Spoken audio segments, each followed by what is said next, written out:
Salut à tous, bienvenue sur la chaîne. Cette semaine, on a plongé dans le thème des indemnités de licenciement avec des exemples concrets de calcul. Et aujourd'hui, je vais vous résumer tout ça.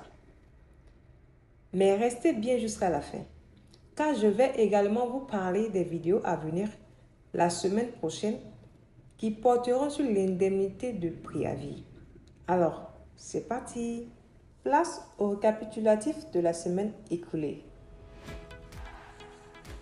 Cette semaine, on a abordé plusieurs aspects essentiels de l'indemnité de licenciement. Voici ce qu'on a vu. Qu'est-ce que l'indemnité de licenciement? On a commencé par poser les bases.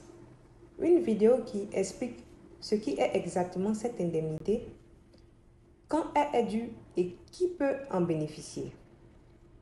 On a aussi parlé des indemnités qui s'évaluent similairement à l'indemnité de licenciement, l'indemnité de départ à la retraite et l'indemnité de décès.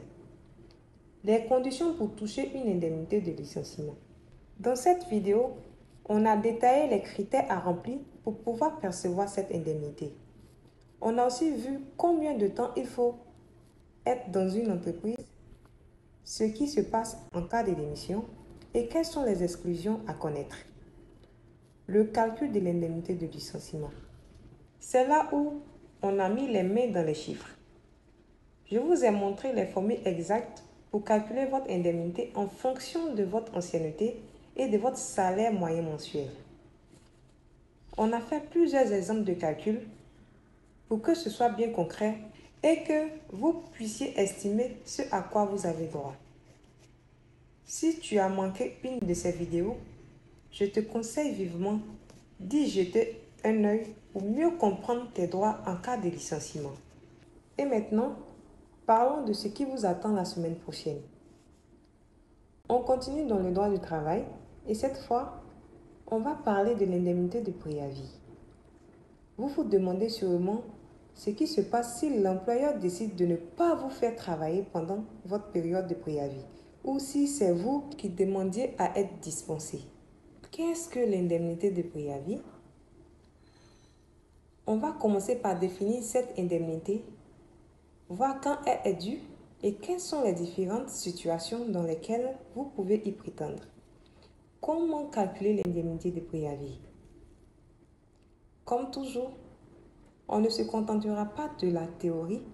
Je vous montrerai exactement comment calculer cette indemnité en fonction de la durée du préavis et du salaire. Êtes-vous sûr de connaître vos droits? Vous allez être surpris. Et voilà, c'est tout pour aujourd'hui. J'espère que cette vidéo vous a aidé à mieux comprendre vos droits. Pour ceux qui ne me connaissent pas encore, je suis Sarah Kouyaté, conseillère en droit du travail. Et ma mission est de vous accompagner sûrement dans le merveilleux univers du droit du travail. Si cette vidéo vous a plu, n'hésitez pas à liker et à partager autour de vous. Pensez aussi à vous abonner à la chaîne YouTube pour ne manquer aucune de mes prochaines vidéos. Et surtout, activez la cloche de notification pour être informé dès qu'une nouvelle vidéo est en ligne. J'attends aussi vos questions et vos commentaires, car cela m'aide à savoir ce qui vous intéresse. Merci encore pour votre soutien et à très bientôt.